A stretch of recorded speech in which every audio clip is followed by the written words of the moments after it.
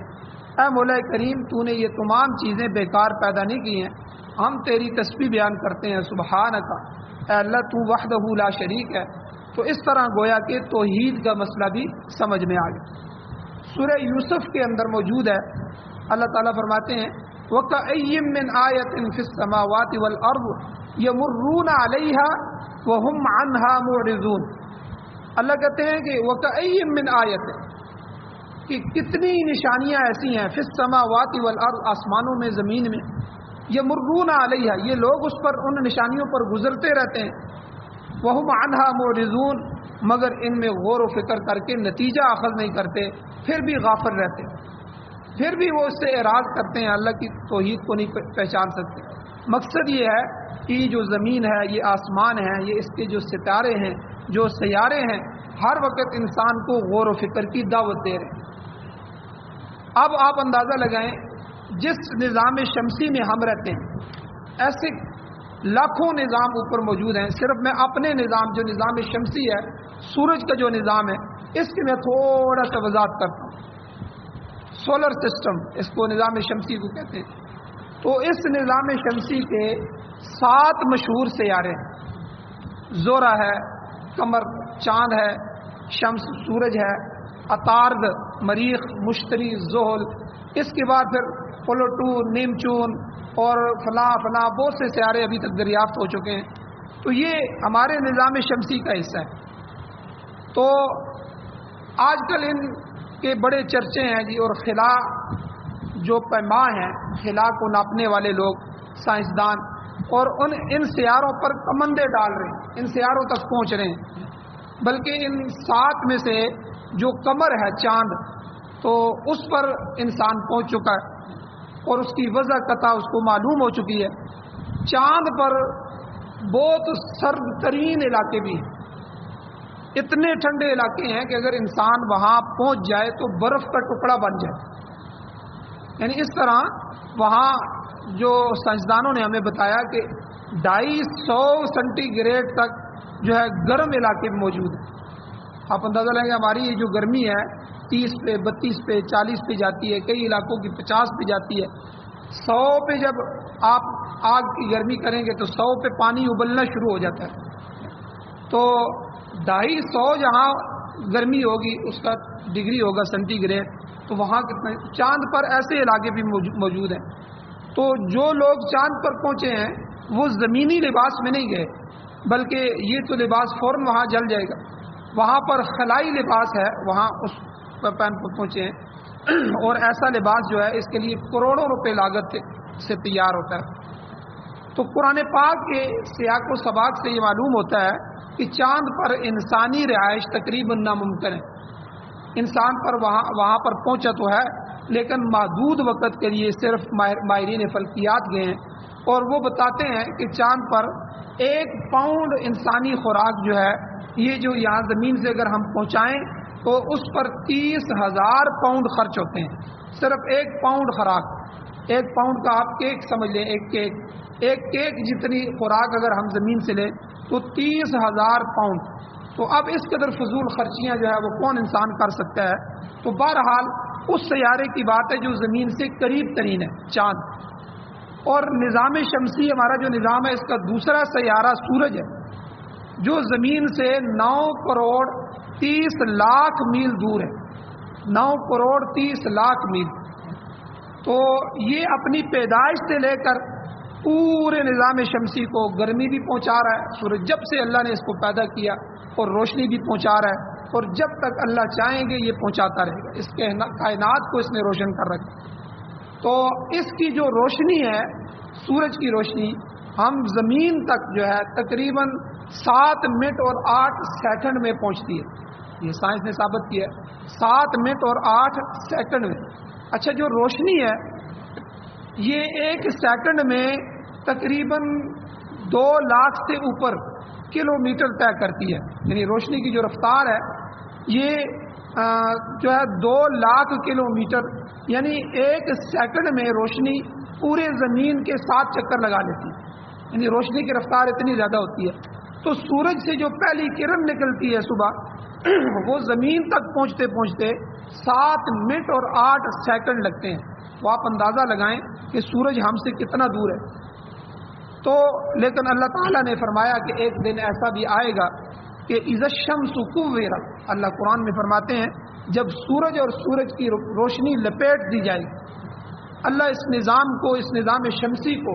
درم برم کر دیں گے، اور اس کے بعد ایک دوسرا نظام قائم ہوگا جسے ہم نظام آخرت کہتے ہیں، حشر کا میدان کہتے ہیں. حشر کا نظام، حشر و نشر قائم ہو جائیں گے. اس پورے نظام کو اللہ لپیٹ کر رکھتے ہیں. تو بہرحال جو علم فلکیات ہیں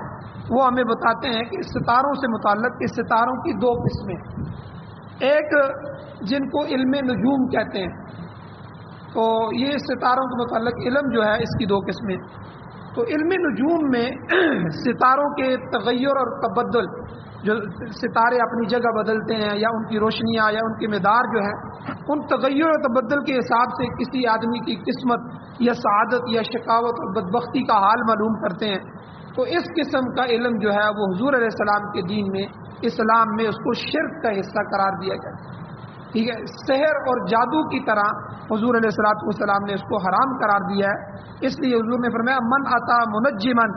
جو آدمی کسی نجومی کے پاس آتا ہے اور اپنی قسمت کا حال معلوم کرتا ہے تو وہ حضور علیہ السلام اور وہ شخص محمد صلی اللہ علیہ وسلم کی شریعت کا انکار کرتا ہے. اس لیے جو نجومی بیٹھے ہوتے ہیں، جی ہاتھ دکھاؤ، ہم آپ کے ہاتھ دیکھتے ہیں، ہاتھ کے لکیروں سے حال معلوم کرتے ہیں. کوئی طوطے سے فال نکال رہا ہے، کوئی کس طرح ہے، جی کوئی آپ کا ستارہ گردش میں ہے، آپ کے ستارے کو دیکھتا ہوں. تو یہ سارا کا سارا شرک ہے. اسلام کے اندر اس کی گنجائش نہیں ہے، بلکہ ایسے آدمی کو توبہ کرنی چاہیے، اور توبہ کرنے کے بعد تجدید ایمان کرنی چاہیے، دوبارہ کلمہ پڑھنا چاہیے. تو قرآن پاک میں ایسے ستاروں کا بھی ذکر موجود ہے جس کے عرب لوگ پوجا کرتے تھے، ان کو پوجتے تھے. سورہ نجم کے اندر جو ہے 27ویں سپارے میں اللہ تعالیٰ فرماتے ہیں وَأَنَّهُ هُوَ رَبُّ الشِّعْرَى، یعنی شعرا ستارے کا مالک بھی وہ اللہ ہے، وہی خدا ہے. جو یہ شعرا ستارہ وہ تھا کہ جن کو مکہ والے پوجتے تھے کہ یہ ہمارا خدا ہے. بہت ساری چیزوں کو، فرشتوں کو اللہ کی بیٹیاں کہتے تھے، اور اس کے علاوہ جو نیچے بت بنائے ہوئے تھے ان کو بھی پوجتے تھے. تو آسمان پر یہ ستارہ نکلتا تھا، اس کی پوجا کرتے تھے. تو اللہ نے قرآن میں فرمایا ظالموں کہ یہ اس کی پوجا کرتے، یہ رب نہیں ہے، بلکہ اس ستارے کا رب بھی وہ اللہ ہے. وَأَنَّهُ هُوَ رَبُّ الشِّعْرَى، تو وہ مالک وہی خدا ہے جو چاند اور سورج کا خدا ہے، لہذا تم اس ستارے کی پوجا کیوں کرتے ہو. تفسیر الجواہر میں مذکور ہے، لکھا ہوا ہے کہ، اور ماہرین فرقیات جو ہیں وہ بھی بتاتے ہیں کہ شعرا ستارہ جو ہے یہ ہمارے سورج سے 20,000 گنا بڑا ہے. یعنی آپ اندازہ لگائیں کہ سورج سے یہ 20,000 گنا بڑا ستارہ ہے یہ شعرا. تو ستاروں کے متعلق ایک تو یہ علم ہے جسے علم نجوم کہتے ہیں، تو یہ جائز نہیں ہے. ٹھیک ہے، ستاروں کے ذریعے گردش معلوم کرنا، حالات معلوم کرنا، اور ستاروں کے ذریعے اپنے آپ کو کہنا کہ جی یہ ستارہ اگر ایسا ہو گیا تو میں ایسا ہو جاؤں گا، میری زندگی ایسی ہو جائے گی، یہ سب شرک ہے، اس کا اسلام کے اندر اجازت نہیں. تو یہ ایک علم ہے. ستاروں کے متعلق دوسرا علم علم فلکیات ہے، ایسٹرونومی جسے کہتے ہیں. تو یہ علم فلکیات کہلاتا ہے. اس کے ذریعے خلا میں موجود جو ستارے ہوتے ہیں ان کے حالات معلوم کیے جاتے ہیں. کون ستارہ ہم سے کتنا دور ہے، وہ کیا کر رہا ہے، اس کا مدار کیا ہے، اس کے آس پاس کتنے ستارے ہیں، ٹھیک ہے، کون سا خلا ہے اور کس نظام کا وہ حصہ ہے. یہ سارا غور و فکر کر کے اس سے انسان کے لیے ترقی کی راہیں کھل رہی ہیں. تو بہرحال شعرا ستارے کا حجم اسی علم کے ذریعے ہمیں حاصل ہوا ہے. پھر ماہرین فلکیات جو ہیں وہ یہ بھی بتاتے ہیں کہ ہماری یہ جو زمین ہے یہ سورج سے اس قدر چھوٹی ہے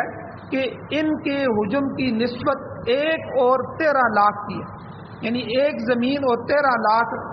زمینیں ہوں تو تب جو ہے وہ یہ سورج بنتا ہے.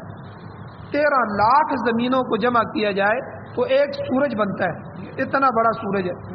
اور پھر سورج سے 20,000 گنا بڑا یہ شعرا ستارہ ہے. تو گویا کہ زمین جو ہے وہ سورج سے 13 لاکھ گنا چھوٹی ہے، مگر بہت دوری کی وجہ سے اتنا بڑا فرق نظر آتا ہے کہ سورج ہمیں بہت ہم سے دور ہے. آپ اندازہ لگائیں کہ جو روشنی 2